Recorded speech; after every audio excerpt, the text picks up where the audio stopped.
Hello everyone, welcome to the video. Today we are going to discuss about time and space complexity. Almost after every data structures and algorithms question, we need to evaluate the time complexity and space complexity of the solution. It is critical to have a grasp on these concepts because these fundamentally relate to how a computer works. Also, no programming interview is complete without a discussion on this topic. So after watching this video, you should get a very clear understanding on these concepts. Moreover, you should be quite comfortable in computing most of the time and space complexity that you encounter in DS problems.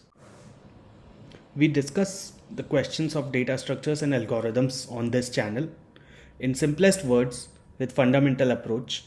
If you are new to this channel, please subscribe. Let's start. Before we go to the concepts of time and space complexity, let us first understand what a computer is and how does it function fundamentally. A computer is essentially just two things, processing power and memory. Now what is processing power? Processing power is simply how fast can computer do some operations. What operations? A computer does very basic operations at the processor level. Just simple add, put like operations. Operations like 2 plus 3 and so on. But how do these relate to the complex programs like Google Chrome, Firefox, your File Explorer, your Adobe Premiere Pro, Photoshop? How do these operations relate to these programs? Essentially, the most complex of the programs can be broken down into very simple operations that a processor does. The breakdown process may be complex as the program goes very complex, but at the core level, operations are very simple that a processor does. So we have heard of processors like Intel, M1, i5, i7, and so on. Now, what is memory? Memory is simply RAM that we hear of, 2 GB, 4 GB, and so on. Any program, be it Chrome, Firefox, or be it your simple data structure program, it needs some memory to be able to fetch some data and manipulate them. So that is what is basically memory. Now let us see these concepts in the context of a data structure question or in the context of a program that we write. Consider a very simple data structure problem. We are given an array of integers and we have to find the maximum element. Now how will we do it? We will have a variable like max seen so far. We will iterate over this array. For every element, we will compare that element with this. And if we find that the element is greater, we will update the max seen so far. And at the end, we will return max seen so far. Now, what is the processing happening here? The processing happening is the comparison of the two elements, the updation of this, and so on. All of this is being taken care of by the processor. Now, where is the memory being used? Memory is being used to store this array. From the memory, we iterate over this array one by one. Also, memory is being used to store this variable, because where else will this variable be stored? Now we know how a software writing or writing a program relates to the twin concepts of processing power and memory. The problem with these two is that they are finite and costly. Now to address this problem, there are two types of engineers. What are hardware engineers doing? Hardware engineers are doing their best to make these two resources available as cheap as possible, making the processing power as fast as possible and giving as large as possible memory in the cheapest possible cost. So what do software engineers must do? What do the people who write softwares must strive for? As a software engineer, whatever program or a software we are writing, our aim should be that we use the minimum processing power and minimum memory. But to minimize something, we need to be able to measure it. And how do we measure it? We measure it using time complexity and space complexity. Time complexity evaluates that how costly is the processing of our program, and space complexity evaluates that how costly are the memory requirements for our program. Now let's see in detail how do we measure this for our programs. Let us consider our previous data structure problem where we are given an array of integers and we have to find the maximum element. Now let us try to measure the time complexity for this problem. Basically, we are trying to measure the complexity of processing power. Now, one way could be that the way I have solved it, it will take exactly some, let's say 52 operations on the computer's processor. Now, this way of measuring has many problems. First is, it is very difficult to derive an exact number of operations that a program will need for the processor to perform. It is a complex problem, and for that we have the whole industry of compilers. Similarly, there is the second problem as well. That second problem is that even if we get the number 52, we don't really know by this number whether this number is a indicator of a good performing program or a bad performing program or so on. We don't know whether 52 is low, it is high or so on.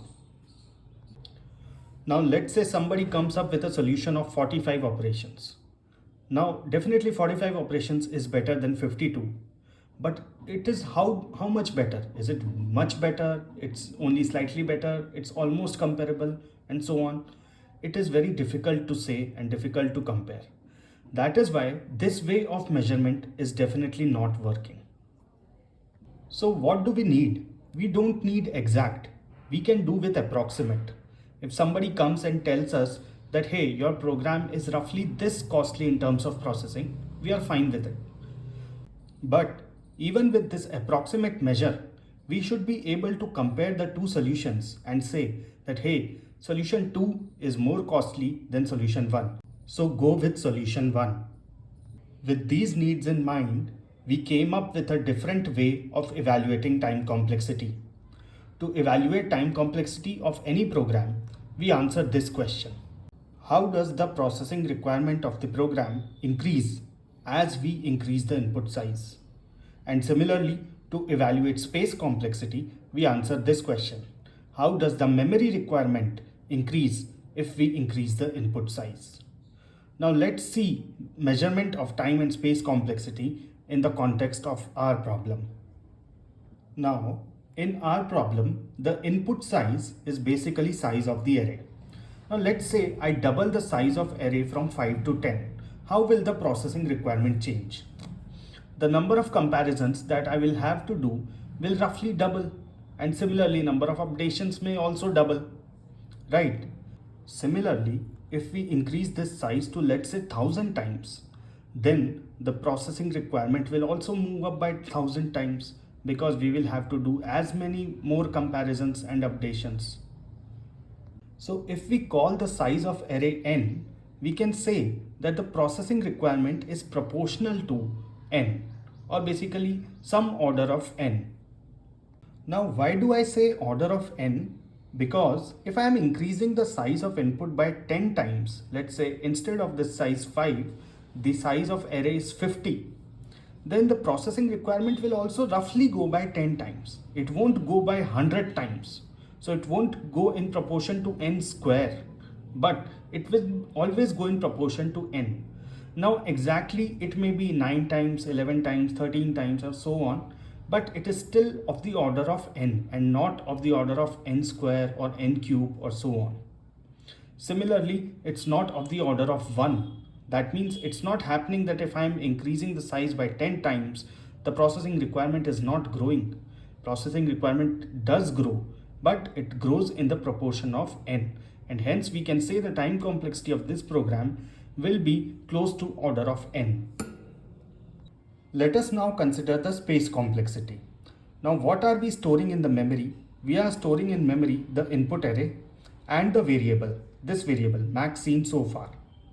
Now for a software engineer who is trying to solve this problem, is it fair to evaluate him on the basis of the memory that he uses to store the array? No, right? Because he has no control over the input.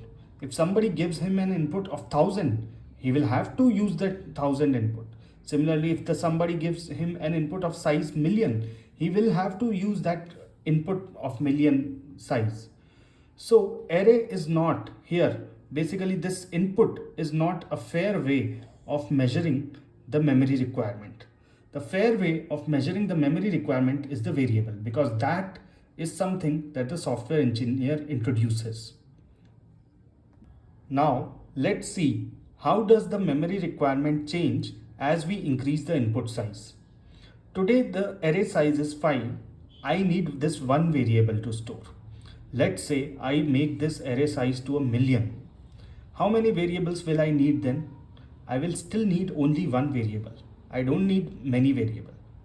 So what is happening here is that even if I am increasing input size by 1,000 or lakhs, still I don't need to increase my memory requirement. I will still need only one variable.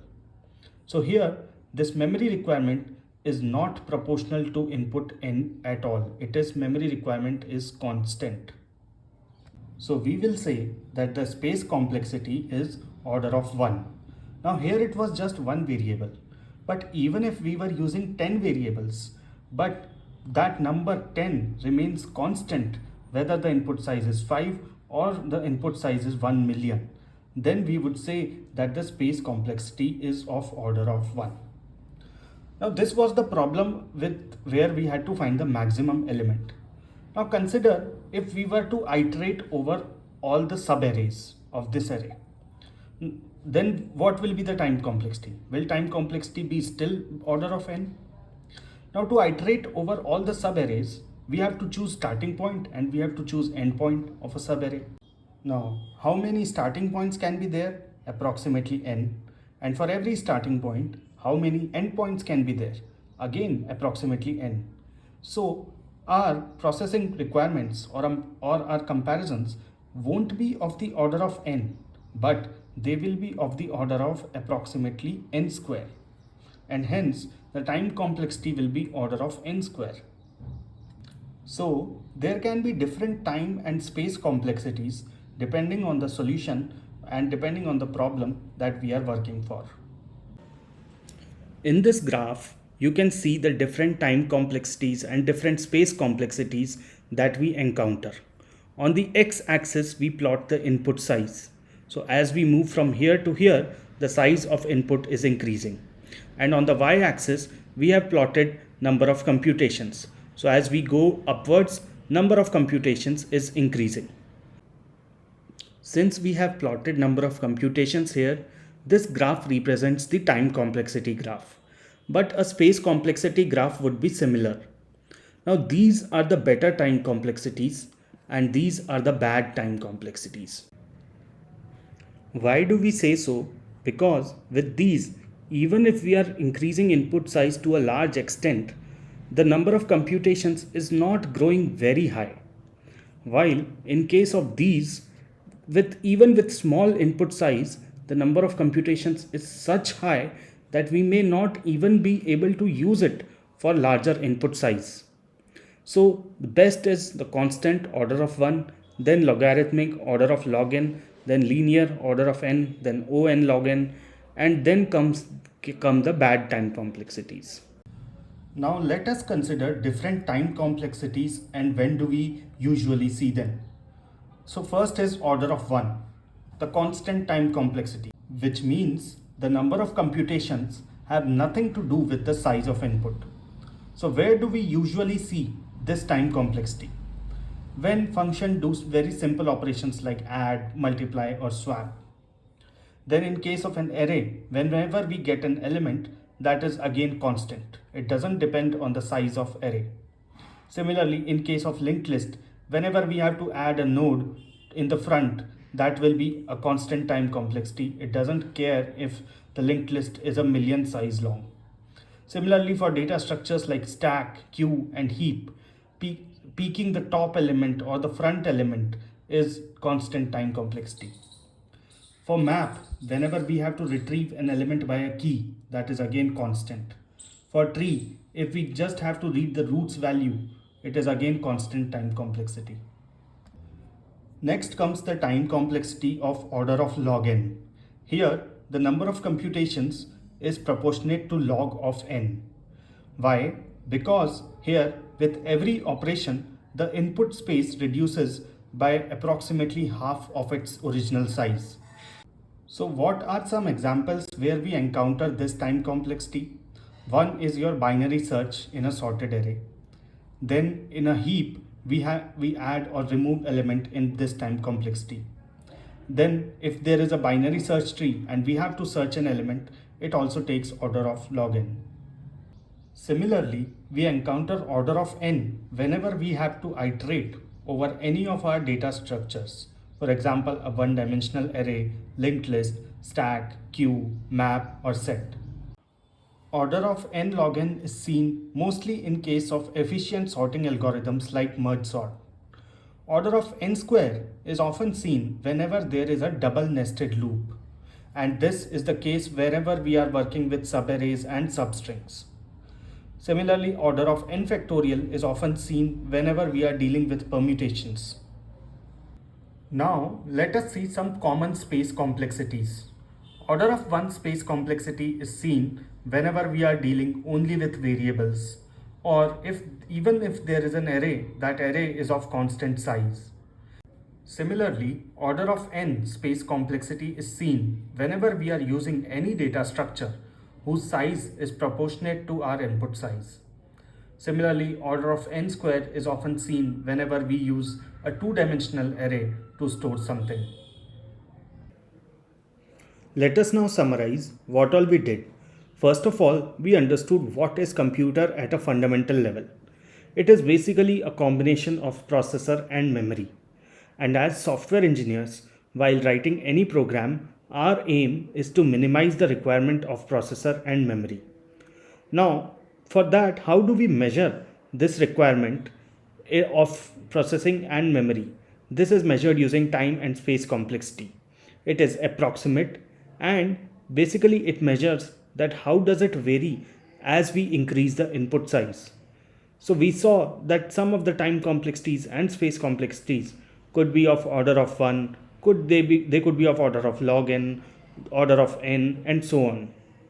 We saw which of these are good, which of these are bad time complexities.